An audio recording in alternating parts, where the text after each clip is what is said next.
Andromeda Galaxy हमारी आकाश गंगा के सबसे करीबी गैलेक्सी है और यह इतनी विशाल है कि इसके अंदर 1 खरब से ज्यादा तारे हैं। एंड्रोमेडा का आकार एक सर्पिल आकाश गंगा का है, जहां इसकी भुजाएं धीरे धीरे ब्रह्मांड के अनंत अंधकार में घूमती रहती हैं। लेकिन सबसे अद्भुत बात यह है कि एंड्रोमेडा एक दिन हमारी आकाश गंगा मिल्की वे से मिल जाएगी और यह ब्रह्मांड के सबसे बड़े मिलन में से एक होगा। ब्रह्मांड के इस हिस्से को पिलर्स ऑफ क्रिएशन, निर्माण के स्तंभ कहा जाता है, क्योंकि यहाँ तारे जन्म लेते हैं। ये गैस और धूल के विशाल खंभे हैं जो हमें यह बताते हैं कि यहाँ नई सृष्टि हो रही है। इन खंभों के अंदर नवजात तारे अपनी पहली रोशनी फेंकते हैं और यह प्रक्रिया लाखों वर्षों तक चलती रहती है। यह दृश्य जैसे ब्रह्मांड के निर्माण की कार्यशाला है, जहां हर पल एक नया तारा जन्म ले रहा है। यूरोपा बृहस्पति का सबसे रहस्यमय चंद्रमा है। इसकी बर्फीली सतह के नीचे एक विशाल महासागर छिपा हुआ है।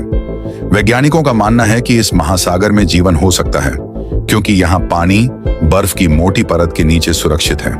इस चंद्रमा की सतह पर दिखती दरारें और गहरे गड्ढे हमें इसकी अनजान गहराइयों की ओर इशारा करते हैं। कौन जानता है कि इस जमी हुई दुनिया के नीचे क्या अद्भुत रहस्य छिपे हैं।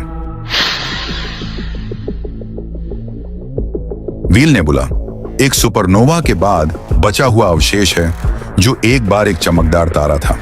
जब वह तारा अपने जीवन के अंत तक पहुंचा तो उसने एक विस्फोट किया और अब उसकी बची हुई गैस और धूल ब्रह्मांड में रंगीन तंतु की तरह फैली हुई है।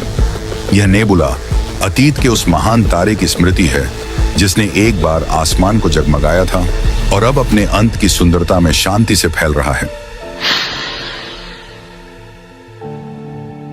हेलिक्स नेबुला को भगवान की आंख कहा जाता है, क्योंकि इसका आकार किसी आंख की तरह दिखता है।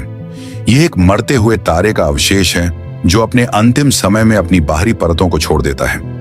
इसके बीच में चमकता तारा हमें यह याद दिलाता है कि ब्रह्मांड में जीवन और मृत्यु दोनों का चक्र अनंत है। यह आंख जैसी आकृति हमें देखती हुई प्रतीत होती है, जैसे ब्रह्मांड हमें निहार रहा हो। ओलंपस मॉन्स मंगल ग्रह पर स्थित है और यह हमारे सौर मंडल का सबसे ऊंचा ज्वालामुखी है। इसकी ऊंचाई 22 किलोमीटर से भी अधिक है, जो इसे पृथ्वी के किसी भी पर्वत से कई गुना ऊंचा बनाता है। यह एक साइलेंट गार्डियन की तरह है, जिसने मंगल ग्रह के सतह पर करोड़ों वर्षों से खड़ा होकर